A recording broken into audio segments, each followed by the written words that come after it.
I want to talk to you about something that I think all of us can identify with. You can either live your dreams or live your fears. And I think the majority of people actually are not living their dreams, but are living their fears. So I want to ask you a question. What are your fears? What are you afraid of? What are you scared of?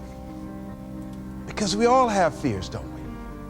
We all have something that's blocking us, that's holding us back. And as we begin to look at life, what we realize is that the reason that most people are not living out their true potential, are not doing all of the things that they would really like to do, is because of fear. Some people call fear false evidence or expectations appearing real. I'm reminded of the story of a guy that was living in an area where he had some new neighbors, and these neighbors had a bulldog. And when he came home every day, this bulldog used to chase him about a half a block from his house. Every day, he would have to streak home. I mean, he would just run. This bulldog would be right on his heels. And so he just got tired of that, because he would go home about a half a block away from home. He would look around for this bulldog, and he wouldn't see him. And he would go walking casually along, and this bulldog come out of nowhere, woo, woo, woo, and start chasing him, and he'd run home. So this one day, he just got tired. And so when the bulldog was running after him, he started running. He saw a rock, and he stopped to pick it up to throw at the bulldog. And when the bulldog got up on him, he started barking. He realized the bulldog didn't have any teeth in his mouth. Then he started chasing the bulldog. If you don't get on away from it, because the most the bulldog could have done is gum, you know. And so, you know what? Most people go through life running scared. Running scared from things that have no teeth in them, because they're false expectations appearing real. That, see, we're brilliant enough to scare ourselves to death. Do you realize that? There are some people actually who get a kick out of scaring themselves to death. I remember the last frightening movie I saw. It was The Exorcist. I will never forget. I was so frightened when I came home. I'll never forget. I drove in the driveway, and I had already called my former wife and said, listen, turn the lights on. I was coming in the driveway, and I was getting out of the car, and all of a sudden I couldn't get out. I started blowing my horn. I said, Madeline, they got me, they got me. She came to the kitchen and said, take your seatbelt loose, fool. I said, oh, okay. I was frightened out of my wits. But there are a lot of people who they get off on that. They love it. I'm a person, my brother is a paratrooper. My twin brother, he's in the military, career man. I would love to jump out of an airplane to parachute. I'm scared, though. I mean, I really admire my brother for that. I would really love to be macho man like that. What are the things that you fear that's been keeping you from living your dream? That's been keeping you from doing some things that you would like to do? Just think about those things. And how do we begin to handle that? Abraham Maslow said that the life is about growth. And he said, you can either go back to your comfort zone, and there you won't find any growth, or you must be willing to go forward and face your fears again and again and again, because you're never going to have a fear-free existence. I mean, some fear is acceptable and legitimate. There are some things that you really should be afraid of. Now, you shouldn't allow it to immobilize you. You acknowledge it, you take it into account, and you carry yourself accordingly. There are times that we should proceed with caution, but it's the difference between being stopped by fear. It's the difference between having a fear and the fear having you. So what do? One, acknowledge it, and knowing that it's okay. Don't condemn yourself for being afraid. It's perfectly fine to have some fears. You acknowledge your fears, you embrace those fears, and then you move on. You act on whatever it is that you fear. Because once you embrace it, see, what you resist will persist. What you resist will persist. So one of the most important things is to begin to embrace your fear. The fear of bodily harm, that's legitimate. When I was a disc jockey in Columbus, Ohio, you know, I was young, about 22, 23, thought I was tough, and I was on the air, and Al Green, who was a great performer at that time and still is now singing gospel music, had a record. His first hit record was Back Up Train. So a guy came in the town and was impersonating Al Green. I happened to know Al Green because I'd already booked him. And so when I found out this guy was impersonating Al Green, I came on the air and did an editorial about him, and I exposed him. He was a rather big fellow, and so he had the word out that when I see this guy Les Brown, the disc jockey, I'm going to knock him in the mouth for having a big mouth. So I was driving down Main Street in Columbus, Ohio, had my son in the car, and I always had this little saying, hey, if anybody ever put a threat on me, I'm going to make them honor it. So I saw this guy in the street. So I pulled around. I said, excuse me, I'll be right back. Got out of the car. I said, hey, man, I heard you said that you were looking for me. I'm Les Brown. He said, you are? I said, yeah. I said, what is it? I'm the one that said that you are an imposter. I said, I want to know what you're going to do about it. He opened his coat and he had a gun there. I say, but whatever I said to hurt your feelings, I want you to know it's all right.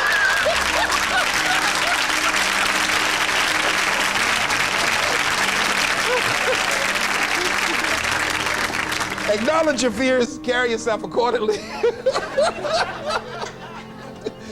and do what makes sense for you. Well, one major fear I've always had is a fear of the dentist. And this fear had me. I didn't have that fear. And what really reinforced it, you got to watch things that can feed your fear. I saw a movie that most people would not remember. This movie was starring Dustin Hoffman. It's called The Marathon Man, with Laurence Olivier. When he's trying to get a confession out of him, and he took this drill out. Let me tell you something. When he went in Dustin Hoffman's mouth with that drill, I had $1 worth of popcorn. That popcorn went everywhere. Oh! Do you know I could not go to the dentist for 5 years? I had left broadcasting, went to the Ohio legislature, had an impacted wisdom tooth. Now that hurts. And I would call, and as soon as the people would answer the phone, I would hang up. That's how frightened I was. Dr. Hamler's office, boom, I'd hang up. Then I got to the point where I could just ask for an appointment. Hello? And I wouldn't give my real name. Because I knew I wasn't going to keep it. I'd give anybody's name, Joe Jiggly Jim, it didn't matter. Then pretty soon I got to the point where I could give my name. It was about 4 years after that, you know. Said, my name is Les Brown. Then I would call back and say, look here, due to my legislative agenda, I won't be able to make it. So the lady finally said on the phone, she said, you're scared, aren't you? I said, no, I'm not. She said, then why don't you come in? I said, that's none of your business. She said, you're not coming in because you're scared. I wish you just would not waste our time. And she hung up. I said, you have no right to do that to people like me, you know? So finally, to make it long and short of it, I was hurting so bad, I said, wait a minute, I've got to do something. And I said, what am I afraid of? Go there and handle it. I said, man, Dr. Hamler, I just can't hear this drill. I mean, if you can do whatever, I don't need to hear this drill, that sound, you know, that's what gets me, that drill. Don't pull that drill out on me. He said, just calm down, calm down. And it wasn't really bad as I thought it was. One of the things you find out that when you face your fears, it's not as bad as you think it is. And when people tell you, I just can't do it, I can't handle it, I mean, really, I can't handle it, what they're envisioning is that they're not going to be here. They're going to clock out like you're going to die. And guess what? We all had occasions when we confronted our fears, we had to do something we felt uncomfortable with, we didn't want to do it, and we did not die. They didn't come take us and put us in a box somewhere. Am I right? So what we've got to begin to do, how do we handle that? What's the process? Because it's all up in here. One, I think, is imagine the worst case scenario. I just imagine that he went in my mouth and with this drill and that I just croaked out. Then I imagine, that's the worst case scenario. Then I had another technique I used. Visualize yourself being more than able and capable of handling it. And I used to have a tremendous inferiority complex about speaking before people that I felt who had more going for them than I did. Because I'm not college trained, I used to feel that college people were the most intelligent people on the planet. And there was nothing I had to say for them. And what will they listen to me for? That's the way I felt. And so I had to visualize myself speaking before them, speaking before various audiences that had more going for them than I did, and realize and appreciate my own value, and that I was a worthwhile person, even though I didn't have all going for me. I didn't have the money, I didn't have the education that they had. So part of the process is seeing yourself, being worthy, being capable, having what you need to make you a worthwhile person, and that you're more than able, and that you deserve to be listened to, or you deserve to have that dream and that passion and whatever it is that you see and envision there. You've got to see it in your mind's eye and know that you've got what it takes. Repeat after me, please. I must see in my mind's eye. See myself. Confronting my fears. Handling my fears. I'm more than able. Shake somebody's hand on your right and left and say, you got the right stuff.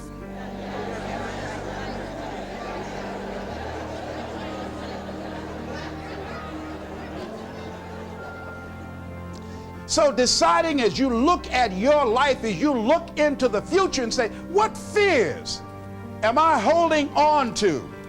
What fears that I'm allowing to imprison me, that's keeping me from breaking out, that's keeping me from living up to my true potential, that's keeping me from really being happy, that's keeping me from having a sense of adventure and excitement in my life? What's keeping me from controlling my destiny? What fears that I'm giving that permission to? Notice what I said, that we must give our permission to fear to immobilize us. Because whatever discomfort you experience, whatever challenges or difficulty that it is, you got to handle it. Got to go up in there and wrestle with it. Will it be easy? No. Will it be challenging? Yes. A friend of mine who's going into recovery. He's been addicted to crack cocaine for years and alcohol. And he was talking about how challenging it was and why he was dreading going into cold turkey. I said, what do you want me to tell you? That it's going to be a picnic? No, it's not. It's going to kick your butt? Yes, it is.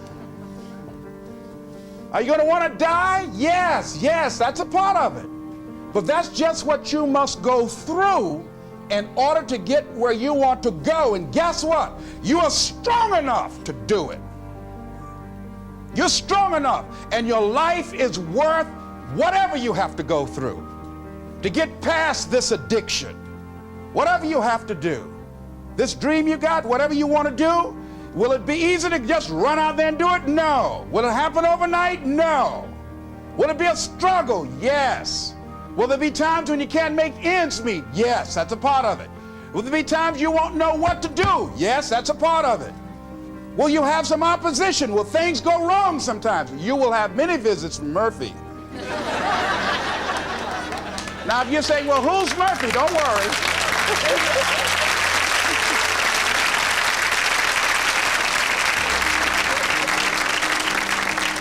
Somebody must have told us someplace along the line, I don't know where, but somebody must have told people, oh, life is going to be real easy.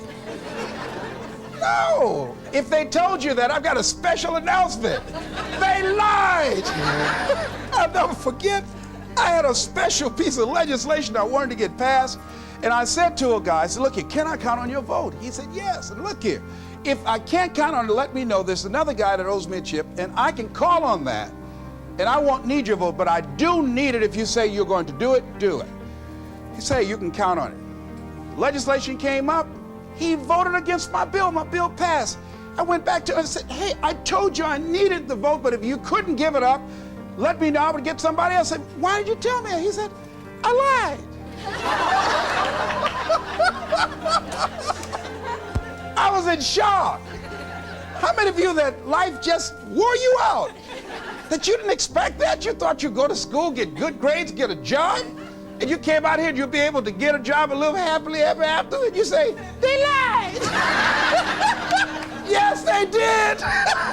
They never told me, you know that song said, Mama told me there'll be days like this.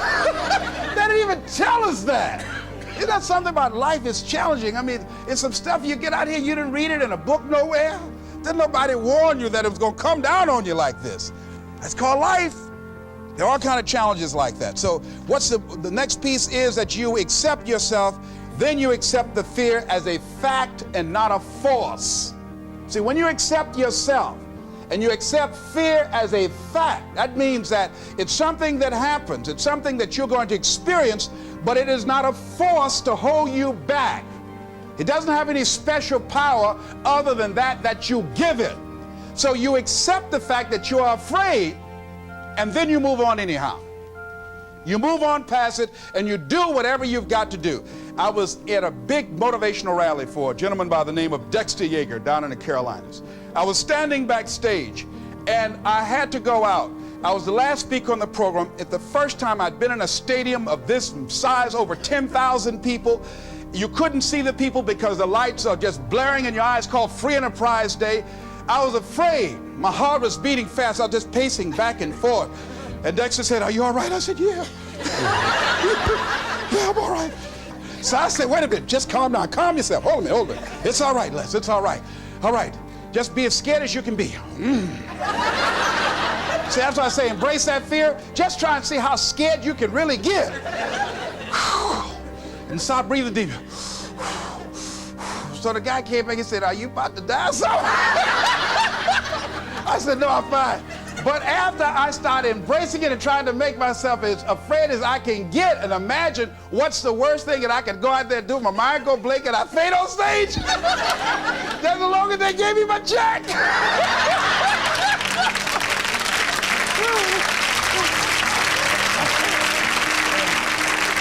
But once I started laughing at myself, I started talking to myself and said, "You know you scared today?" And I said, I just calmed myself down. And I went out there and I cooked. And that's what you got to do. I had another experience where I was at a major corporation, and it was one of my first major presentations I was going to do for this corporation. And I had 4 other presenters that had large firms. And one of the things that you've got to do is you've got to watch your inner conversation and discipline your thinking and your imagination, because if you don't, your mind will take you on a wild trip. So my mind said, "Hey, Les." I said, "What?" "These guys are going to wipe you out. You can't compete with them." Because I heard these guys sitting over across from me, and they were talking about all that they had going for them.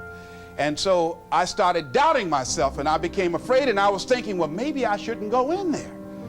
And so I knew then, and this is what I suggest to you, sometimes you got to talk to yourself. Talking to yourself, you know, could be a good exercise. It might be the only intelligent conversation you ever get. So I got up and I went to the bathroom. I started talking to myself and said, "Les Brown, let me tell you something. What do you care about these guys and their firms and all their money? You got 6 children you've got to feed. You got a mama you've got to take care of home. You ain't got nothing to lose."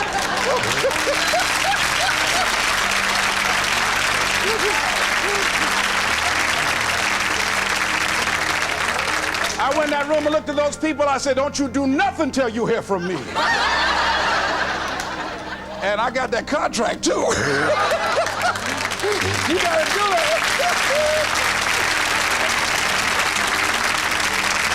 So when you have your lower self talking to you, telling you what you can't do, part of what you've got to do is be your own motivator. You can't talk casually to yourself. You can't stand around and say, "Now, you must calm down now." No, that subconscious mind won't hear that. You've got to have a good conversation to yourself. Hey, and answer yourself too. Don't pay these people any attention. You answer yourself, "Hey, what you gonna do?" "I'm going there and get off." "All right, very good. Go in there and take care of business." You've got to talk to yourself, and you build yourself up, and you'll feel your energy level coming up, and people will feel that around you. See, now, if you go through life being afraid, people can sense that.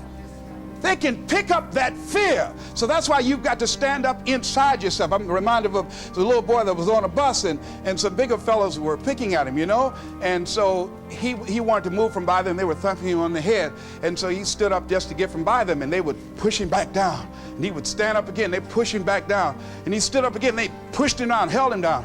He said, "You might hold me down, but I'm standing up inside myself." And that's what you got to do in life. See, when you are not filling your life with the things that you are capable of doing, see, we all have some stuff that we've been given. And I don't think that it's optional for us to sit on what we have. See, if you're sitting on what you have, what you've been given, and I think everybody's been given something to bring to the planet, that only you can do that, only you can perform that, only you can initiate that activity. And if you don't do that, if you're not filling in your life with your life work or your mission, then there are gaps in your life. And what we do when we're not living out our true identity, we begin to fill the gaps. We fill the holes with garbage, alcohol, drugs, worry, self-destructive behavior. So when you begin to look at your life and you know that you're not doing what you can do because you have allowed yourself to be held captive by your fears. Now, when you don't have a true appreciation and acceptance for who you are, and you allow yourself to be immobilized by fear, what happens in the process is that you begin to abuse yourself. You begin to sabotage your life, you begin to sabotage your dreams, you begin to unconsciously work against yourself. You become your own worst enemy. So what do you do about that? Well, you begin to realize that your dream and your gifts have so much meaning and so much value for you till your hunger for them will begin to push you past the fear. Your hunger to have them will give you a special drive. As you work on yourself, as you begin to acknowledge your true identity, the true power that you have, the true capacity you have to bring about change, the miracle working power that you have within yourself to do the things that you want to do. When you take them on, I'm reminded of a man who, this gentleman was doing a special study of a special tribe in Africa, headhunters. And he had difficulty in developing a relationship with these tribesmen because of the fact that he had fear. He had fear they would take his head. I tell you, all fears aren't bad. That was a legitimate fear. That was a good fear to give you a headache. So he worked there for a long time with no effort, no progress in developing a relationship and rapport and being able to achieve a level of trust. So finally one night while he was in bed, he was thinking about it. I said, what is it that you came here to do? What is your life work as a missionary? He said, I wanted to study these tribesmen. I said, what's the worst thing that they can do to you? Kill you. And he just decided, hey, this is what I came here to do. I know that there's some risk involved, and I'm going to do it, come what may. He said, I'm not going to be afraid anymore. He went back the next day, and he started doing the work and trying to talk to and interview many of the members of this tribe. And they began to respond to him. They threw out the welcome mat to him. And years later, when people came to see what his progress was, they asked him, how were you able to do this? How did you convert the relationship from being hostile to that of being positive? And he said something I think has value for all of us. He said, when life can no longer threaten you with death, he said, what else is there? What else is there? And the majority of the fears that we have are not life or death fears. They're not those kind of fears. But through our imagination, we blow them out of proportion and we give them more power than they actually have or deserve, and we permit them to govern our lives. We permit them to determine how far we can stretch out on our dreams and discovering our stuff. And as we begin to look at ourselves and begin to, wait a minute, just getting to the point as you assess yourself and begin to prove yourself and just say, wait, hold a minute. I've been sweating this out. What's the worst thing that can happen to me on this? Will it kill me? Will I die? Why am I going through all of these changes over this? How much power does this really have? And am I the one that's feeding the power into it? See, a lot of times we allow ourselves to be fed and to be programmed into being afraid. I mean, you watch the news and read the newspaper, you'll be scared to come out the house. Am I right? You'd be afraid. So what kinds of things, what kinds of thoughts are you feeding your consciousness? What kind of things are you putting in your mind that will enable you to either move forward or to justify why you're staying where you are? Another piece that I look at, that when I finally decided that I was going to go to the dentist, the pain was so great, I couldn't hold out any longer. All of a sudden, the fear didn't matter. I can't but take me. Now, some people need fear, you know. I have a friend that we told him, hey, man, you need to lose some weight. You're getting overweight and out of shape, and at our age, we need to have a regular program. And Bud said, man, I've been fat since I was a little boy. I'm big bone. I've never seen a fat skeleton, though, you know. Well, Bud became ill. How many of you ever seen a fat skeleton? Raise your hand. I know, all right. Bud became ill, passed out, and I was there, and the doctor was talking to him. And Bud, I think, was going to go right back to same old eating habits and doing everything. You know, he said, look here, you are a diabetic. He said, now here's some of the side effects. You know, you could go blind, you could become an amputee. None of that touched him. He said, you can become impotent. He said, what did you say? Bud has lost weight. He exercises every day. He's into body sculpturing. 48 years young. He looks great. I can't believe it. But just that one statement made all the difference in the world. Bud is a new man today. So what is it that has to happen to you? Some people don't take corrective measures to improve their health until they get a pronouncement that they're about to die.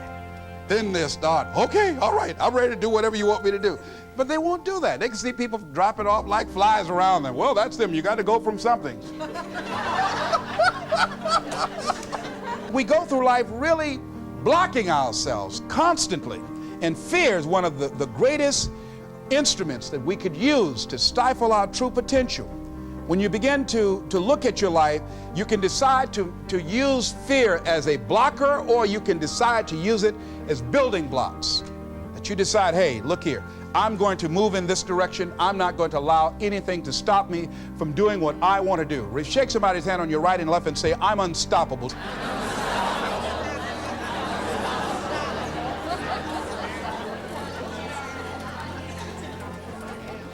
See, when you begin to understand and acknowledge your fear, and you go forth anyhow, you go forth in a spirit and a knowing that there's a way that you can begin to handle this. There's a way out here somewhere. There's a solution.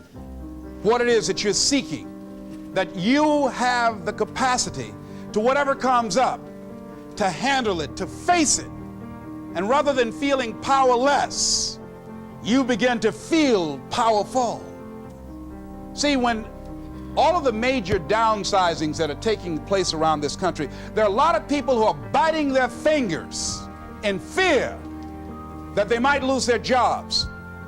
But there are few people who have decided within themselves, I'm going to make it. Some people aren't waiting to be cut. Some people are moving on their own because they feel within themselves, I've got what it takes to make it. They're not afraid about tomorrow because of how they see themselves, because of what they feel that they deserve, because of what they feel that they can create for themselves. Because these people have decided, as they look at the future, as they look at themselves, there's a way. Where there's a will, there's a way for me to begin to create a way out of no way. And when you have that kind of consciousness, when you have that kind of spirit, nothing can stop you. Nothing. What would your life be like as you look toward the future if you decided, I'm not going to allow my fears to stop me? What would your life be like? What would your future be like if you decided to want that which you desire so strongly that it prepares you past your fears, that you experience the fear, as the one book says, feel the fear and do it anyway? What would your life be like? And I'm saying to you that all of us who have been entombed by fear have the capacity to resurrect ourselves and to resurrect our dreams. All of us have the capacity to do that.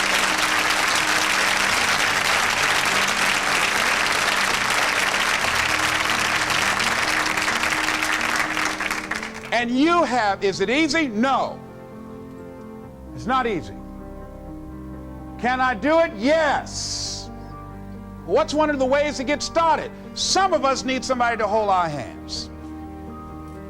Sometimes we need somebody to help us out. Be willing to say, I don't know. Be willing to reach out. Be willing to get some assistance to take you to the next level. What great athlete. You never expect boxers to make profound statements. I think it was Joe Frazier who said this one. He says, all of us are like the blind man at some point in our lives standing on the corner, waiting for somebody to lead us across. See, all of us at some point in our lives need some help, need someone to reach out to us, to throw out the lifeline, to help us go across some treacherous waters that we couldn't navigate by ourselves. None of us do it by ourselves. All of us at some point in our lives. We need that kind of help. We need that kind of assistance because we grow from the people we have in our lives that can enrich our lives personally, professionally, spiritually, and all the dimensions of our lives. We don't grow in a vacuum. So as you look at yourself, what are the fears you have that maybe you need some help in strengthening yourself in that area? As you assess your strengths and your weaknesses, as you begin to approve yourself and your passions and your dreams and your goals and the things that you want, if you decide to experience all of your true potential, as you decide to manifest all of your greatness, as you decide, wait a minute, what else is available to me out here if I decided to experience the fear of rejection, the fear of no, the fear of failure, the fear of standing by myself? What else is available? Of taking a chance, a fear of losing it all. What else is available to me that will bring some extra meaning and value? The fear of people not liking me. You know how many people do things they don't want to do because they want everybody to like them? Everybody's not going to like you. Excuse me, special announcement. Everybody's not going to like you. No, it's just not that kind of world. But you know, there are a lot of people who won't take positions on issues, who won't take a stand for things they believe in, who won't speak up for themselves because they don't want to make anybody mad. Oh, it was Bill Cosby. He said, I don't know what the secret of success is. He said, but here's what I know what the secret of failure is. He said, trying to please everybody. You can't please everybody. But there are people who have the fear of rocking the boat. So they just go alone in life, just go alone. Well, how do you feel? Well, I don't really want to say. How many of you know people like that? Raise your hand. These people aren't living life. They're not truly experiencing life. What do you really want to do? Well, I don't like this, but I guess I'll go ahead on and do it. No, life is too short for that. Too short and unpredictable, moseying through. Not trying to disturb anything, not trying to shake anything up, not trying to make any waves. You see, there are some people who come through the universe and their level of contribution and the level of energy they manifest is so small, so inconspicuous that when they go, you won't even know they left. I mean, there are people who die on jobs and you say, hey, where's John? Oh, John been dead 6 months. You're kidding? No. Is that right? Yeah. I didn't know. Why didn't somebody say, well, I guess we didn't miss him. But there's some people, because of their personality, because of their contribution, because of the investment of their time and their energy and the impact they have there, that when they go, everybody will miss them. See, when Mother Teresa checks out, everybody will know. When Rosa Parks, everybody will know. Nelson Mandela, everybody will know. Why? Because of their contribution. See, but there's some people, because their contribution is so small, no one will care. So I'm saying, before you are boxed and buried, decide that you're going to box and bury your fears. Decide that you're going to begin to live life on a new level, seeking out new horizons, that you're going to find more love and more joy and more ways to give more to life. Guy said something, I love this. He says, everything a man does for himself, guess what? He takes with him. But everything he does for others, he leaves behind. So when you begin to say, what is it that I want to leave? What contribution that I want to begin to make? What difference do I want to make in life? What is it that I want to do with the rest of the life that I have left? What chances I need to take? What risks do I need to begin to embrace? What fears do I need to step on? What areas of my life am I dead right now? What dreams? You can either live your dreams or live your fears. You have got to get to a point where you say, I'm sick and tired of living like this. There's got to be more. That's when people go out and strike out on their dreams. That's when people get out of relationships where they're dying together rather than growing together. That's where they leave jobs. So where are you going? Away from here? I don't know.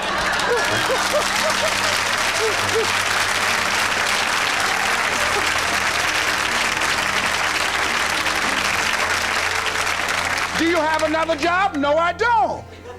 How are you going to make it? I don't know, but I will. See, you will when you put yourself in that kind of situation. I'm reminded of two frogs that were hopping down the road, and they fell into a bottle of milk. And one was hopping up and down for a while, and he drowned. He just gave up. But this other frog just kept on kicking. He wouldn't give up. He just kept on kicking. And pretty soon he churned that milk into butter, and he walked on out.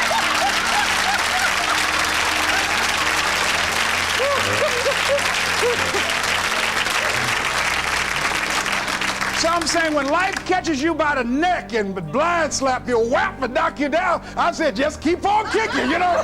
And you can kick on out of those circumstances, whatever they are, not be intimidated by them. Repeat after me, please. I'm going to keep on kicking. I'm going to conquer my fears. I'm never going to give up. Shake somebody's hand on your right and left and say, keep on, keep it on. Keep on, keep it on.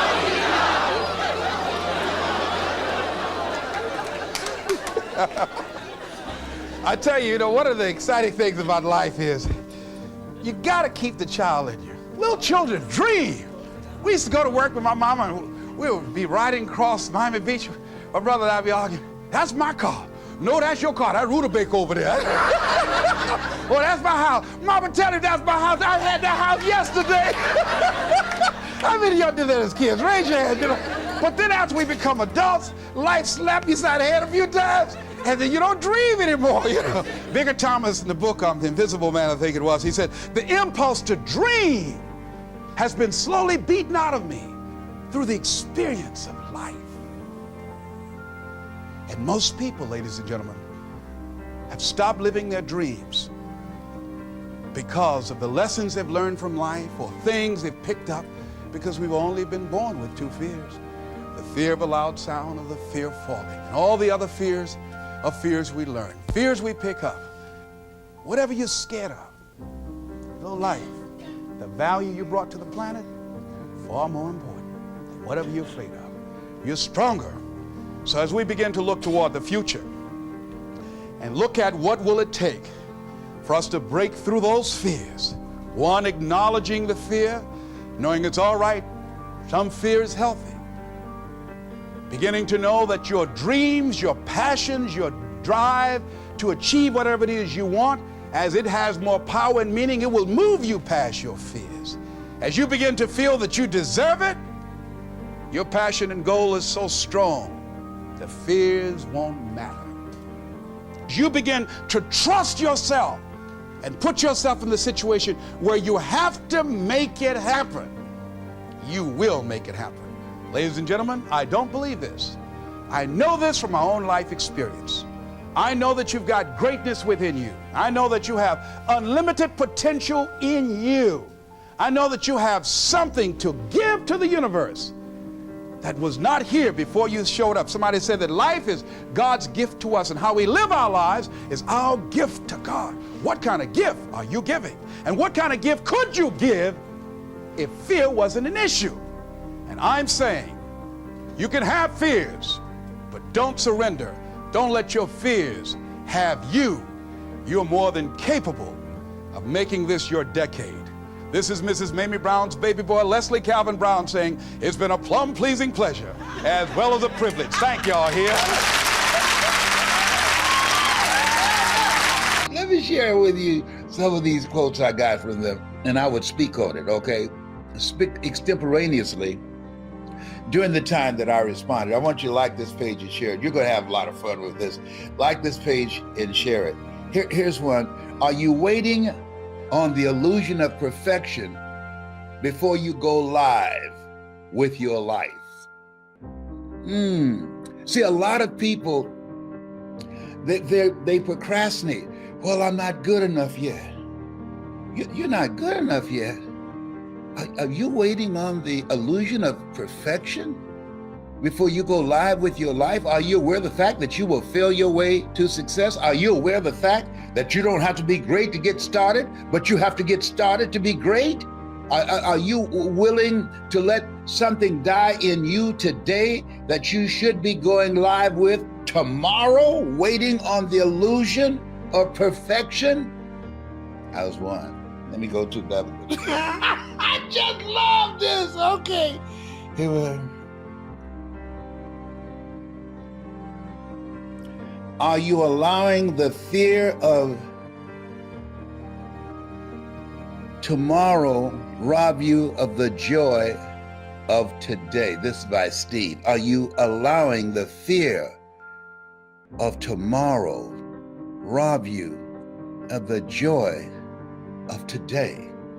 You know, a lot of people, they have a fear-driven life. And when you have a fear-driven life, that it's been said that most of the fears we have, 95% of them never happen. That the fears that most of us conjure up in our minds and waste a lot of energy over, gain weight over, digging early graves with our teeth, turning our hair gray, or losing weight, never happen. And we allow those fears that we have of what might happen to rob us of the joys of today. No, today is all you have. Life has no duplicate. Enjoy what you have where you are right now. Do what you can where you are with what you have right now, and God will do what you can. He wants us to be joyful. And there's a difference between being joyful and being happy. Being happy, that's dependent upon circumstance. But joy, come on now. Joy passeth all human understanding. What do you mean by that? Because people wonder, how can you be joyful given what's happening to you or given what you've gone through? How can you be joyful given what life has done to you or given your situation? We visited people in the hospital, one in one bed, same condition, just as joyful. Another person, I don't know. The Lord is able. I'm just trying to make it, honey. One foot on the banana peeling and the other one in the graveyard. No, don't allow anything that you worry about rob you of your joy of today, especially if it involves somebody else. Wherever they find themselves, at some point in time, they made an appointment to be there. You control you. You live your life. Stop trying to play God. You can't control nobody. I don't care how much you love them. You can't control their choices. and what direction they decide to take their lives in. Oh, that sounds hard. I know. You know what this is? The world's smallest violin playing the world's saddest song. Be joyful. So they were just throwing different quotes, and then they would take their tag and tag it and do their piece with it, or they'll take a part of their story and they'll do their take on their story. And then I'll ask, can I take a swing at that, please? And they said, sure. And when I finish, they say, you know what? You told my story better than I told my story. We have a wonderful community of people who love to change lives. If that's you, if you have a story, you want to learn how to tell it, get it out, make more money with it, increase your cash flow, be a voice of influence, and develop a national and global reputation with your story like I have, I want you to go to hungrytospeak.com. Go there now. Go there to hungrytospeak.com and become a part of our community. And that's really, really, to me, the most important part, because when I started out, all I had was Mike Williams, my mentor. Mike Williams, who wrote the book, The Road to Your Best Stuff, and he was coaching me. But when you're in a community of people, and trust me on this, right now, more than ever, it's very important to be in a community of like-minded, positive people who lift your spirit, iron sharpening iron, people who bring value to you, people where you can develop strategic partnerships, people that you can work together, people that are motivated and driven and have a focus of what they want to do with their lives. This is a time, and this is a quote that deals with this. Preparation. Prepare yourself to be positioned so that your life will be in a good place when whatever happens comes your way. Question is, are you willing to be patient with the preparation? See, a lot of people want success right now. They want mastery right now. They want to be great right now. No, it ain't that kind of party. Mastery takes time. It takes time.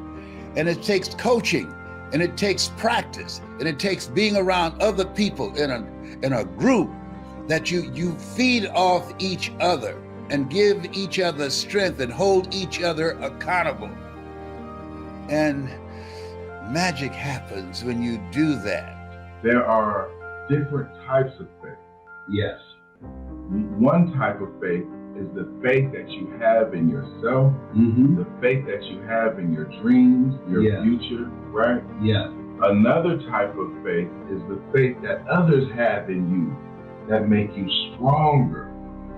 That the other type of faith. But there's another one. What's that? What's that? It's a faith that you hold on to even when what you want does not happen when you want it to happen. You know that your brother Calvin, without talking to me, went on a search for his grandmother and grandfather. And you know he discovered that my birth mother and birth father were born in Gainesville, Georgia. And I saw for the first time,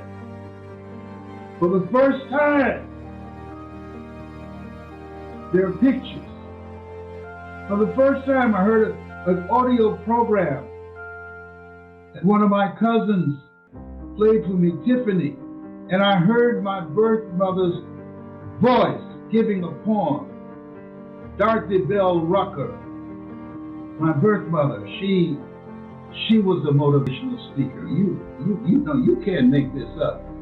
Beulah Rucker, out of Gainesville, Georgia, and they got a museum. She was a motivational speaker.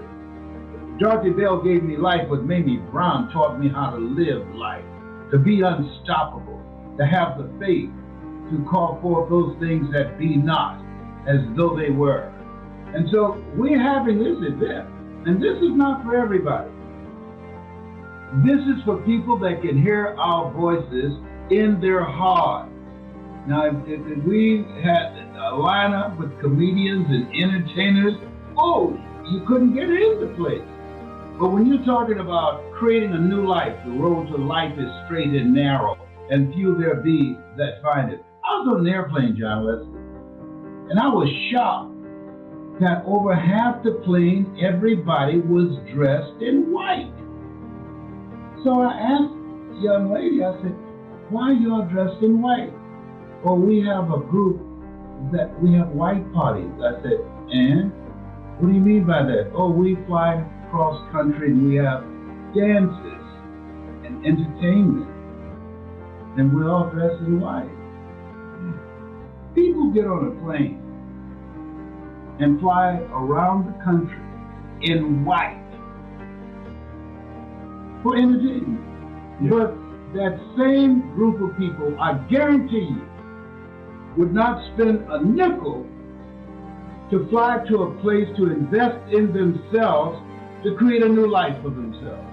At a time where over 47 million jobs have been lost due to artificial intelligence. At a time when people who have lost their jobs because of the pandemic, those jobs are not coming back. Okay.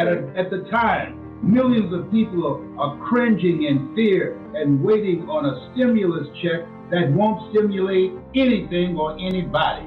At a time when people are desperate and looking for something else, and they were let go on their jobs, and they're now being called, come back, and they say, no, I don't want to come back. I don't want to do that anymore. Right. Yes. That says, you know what says more about them than the clothes they're wearing? What? What they're focused on. Yes. You know what they're focused on? Having a good time. You know what they're focused on? Taking good selfies. You know what they're focused on? Getting away from their job so they can go somewhere and they don't have to think and don't have to be challenged and don't have to wake up early and don't have to go to sleep late and don't have to be held accountable for their actions and having somebody monitor their behavior. But I challenge you on this.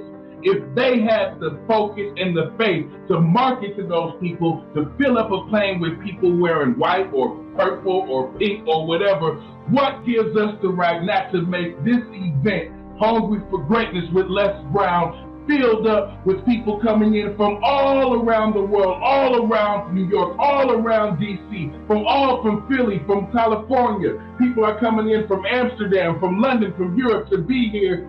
Why? Because this is for your faith. Yes. This is for your faith. And faith is something that we know with our works is dead.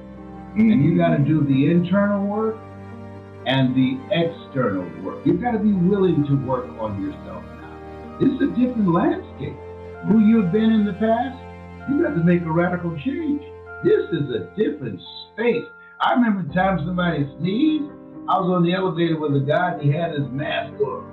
And so he started, and he took his mask off and sneezed. And I'm looking at him, and you about to make me lose my mind up in here. Up in here. You don't put that mask on, about to make me lose my religion up in here. Were you beating him up with your eyebrows? I was. Oh yeah. So listen, you know what's changed also, that? What? Music. When you grew up, what was a rap? You mean the rap that I used to do? No, just what was a rap? Did rapping exist when you grew up? No. Okay. No. It did not exist. A rap was a jail rap. A rap was a jail rap. Yeah, that was your rap. Oh my God. What's the rap they put on you? What did you do? What crime did you create? And you know what y'all call it today? Oh, I caught a case. I just say, well, who threw it to you? Right. No, you broke in somebody's house. That's what happened. So you caught a case. Yes. Now, this is interesting because everyone has their story and their journey. Yes. And part of my story is I noticed as I was growing up, I noticed that young people were tuned in more to rappers than they were thought leaders and motivators. And I decided to actually put motivational principles in hip hop form. Yeah. And one of the songs that I put together was called Follow Your Heart. And if you're loving this conversation with Mamie Brown's baby boy and Mamie Brown's grandbaby boy, right now, I'm going to teach you how to rap before we go on to our third quarter. Are you ready? You gonna teach me how to rap? I'm going to teach you how to What rap. about my own rap? LB, Triple P, Les Brown, you platter playing Papa. There were none before me, and there will be none after me. Therefore, that makes me The one and only. Young and single and love to make you certified, bona fide, and indubitably qualified to bring you satisfaction, a whole lot of action. What's wrong with that? What's wrong when I was in elementary school and young ladies, young girls would ask me, why do they call you Mr. Vocabulary? And I said, because linguistically or orationally, I'm emphatic that I possess an ad infinitum etymology, which is simply incalculable. However, I want to be like Columbus. I believe in the simplicity of life, and I want to discover you. Boom! Come on! You think y'all just came up with rap? Oh, it'd be a break. The only problem with that is you have to do more than one rap, okay? We got to teach you some more rap. This rap is about faith. Can you turn that sad on here because I'm having a hot flash. You shining already, please. Where are you, man? It's over there. It's right over there. Yeah, go right there. Staff members when you need them? I don't know.